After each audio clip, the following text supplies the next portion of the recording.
നമസ്കാരം. Hema committee report പുറത്തു വന്നതിന് ശേഷം ചലച്ചിത്ര മേഖലയിൽ ജോലി ചെയ്യുന്ന സ്ത്രീകൾ അനുഭവിക്കുന്ന ലൈംഗിക ചൂഷണങ്ങളുടെ വ്യാപകമായ വെളിപ്പെടുത്തലുകളാണ് പുറംലോകം അറിഞ്ഞത്.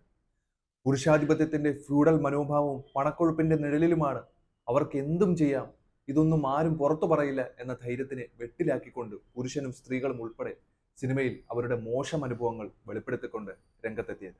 ഇവർ ഇങ്ങനെ ഓരോ കാര്യങ്ങൾ വെളിപ്പെടുത്തുമ്പോഴും നമ്മുടെ പ്രതിപക്ഷ നേതാവ് വി.ഡി. സതീശനും ഹേമ കമ്മിറ്റിയെ സ്വാഗതം ചെയ്തുകൊണ്ട് സ്ത്രീ സുരക്ഷയെക്കുറിച്ച് സംസാരിച്ച് വലിയ ഗീർവാണങ്ങൾ മുഴക്കുകയൊക്കെ ചെയ്തിട്ടുണ്ട്. എന്നാൽ കാര്യങ്ങളുടെ കിടപ്പുവശം കോൺഗ്രസിനുള്ളിൽ എങ്ങനെയാണെന്ന് ചില വെളിപ്പെടുത്തലുകൾ നടത്തിയിട്ടുണ്ട്. പ്രതിപക്ഷ നേതാവ് സതീശനെ കുറിച്ച് പറഞ്ഞതാണ് നമ്മളിവിടെ പ്രത്യേകം ശ്രദ്ധിക്കേണ്ടത്. സംഭവം അല്പം കൂടി ചുരുക്കി പറയുകയാണെങ്കിൽ സിനിമയിലെ പോലെ പവർ ഗ്രൂപ്പ് കോൺഗ്രസിനകത്തുമുണ്ട്. ഈ പവർ ഗ്രൂപ്പിനുള്ളിൽ നമ്മുടെ പ്രതിപക്ഷ നേതാവ് വി.ഡി. സതീശനും ഉൾപ്പെടും. അദ്ദേഹമാണ് ഇതിലെ പ്രധാന നേതാവ്. വി.ഡി. സതീശനെ വെറുതെയൊന്നുമല്ല സുധാകരൻ മൈ ഡിയർ എന്ന് വിളിച്ചത്. അല്ലെങ്കിലും വി.ഡി. സതീശൻ എവിടെ പരിപാടി അവതരിപ്പിച്ചാലും അത് അയാൾക്ക് തന്നെ വിനയാകുന്ന സാഹചര്യമാണ് എപ്പോഴും കണ്ടിട്ടുള്ളത്. അത് പിന്നെ അയാളുടെ സ്വഭാവം അങ്ങനെ ആയതുകൊണ്ട് പ്രത്യേകിച്ച് ഒന്നും പറയണ്ടല്ലോ. മാലപ്പടക്കത്തിന് തീ കൊളുത്തിയതുപോലെയാണ് സതീശനെതിരെ ഇപ്പോൾ ആരോപണങ്ങൾ ഉയർന്നു വന്നുകൊണ്ടിരിക്കുന്നത്.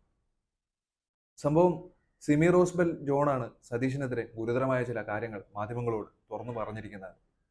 എന്തായാലും സതീശൻ ഇനി കുറച്ച് വിയർക്കുമെന്ന കാര്യത്തിൽ ഒട്ടും സംശയം വേണ്ട. മുഖ്യമന്ത്രി കസേരയൊക്കെ ഇനി സ്വപ്നം കണ്ടിരുന്നാൽ മതി. സിമി റോസിനെ പാർട്ടിയിൽ നിന്ന് പുറത്താക്കി കോൺഗ്രസ് മാതൃകയായി എന്നൊക്കെയുള്ള വാർത്തകളും പുറത്തു വരുന്നുണ്ട്. ഇനി എന്തൊക്കെ നിങ്ങൾ കാണിച്ചു കൂട്ടിയിട്ടും ഒരു കാര്യവുമില്ല. സിമി റോസ് കാരണം വെട്ടിലാകുമെന്ന് മനസ്സിലാക്കിയ കോൺഗ്രസ് നേതൃത്വം എത്ര പെട്ടെന്നാണ് സിമി റോസിനെ പാർട്ടിയിൽ നിന്നും പുറത്താക്കാനുള്ള നടപടിയെടുത്തത്. മാത്രമല്ല പരാതിക്കാരിയുടെ മേൽ അന്വേഷണവും പ്രഖ്യാപിച്ചു കഴിഞ്ഞു. ചിലരൊക്കെ പറയുന്നുണ്ട് കോൺഗ്രസിനെ കണ്ടുപിടിക്കണം, ഇതാണ് പാർട്ടി, ഇങ്ങനെ ആവണം ഒരു പാർട്ടി എന്നൊക്കെ.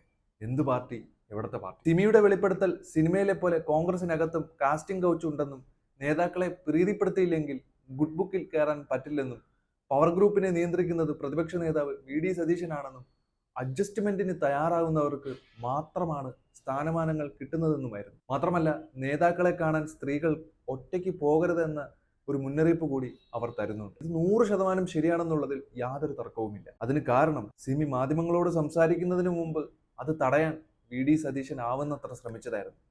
അതിന്റെ ചില തെളിവുകളും അവർ പുറത്തു വിട്ടിട്ടുണ്ടായിരുന്നു. എന്തായാലും സതീശൻ ഇതൊക്കെ വല്ലാത്ത നെറുകേട് തന്നെ കേട്ടോ. സ്ത്രീകൾക്ക് വേണ്ടി സംസാരിച്ച താങ്കളെക്കുറിച്ച് ഇതൊക്കെ കേൾക്കുമ്പോൾ ലജ്ജ തോന്നുകയാണ്.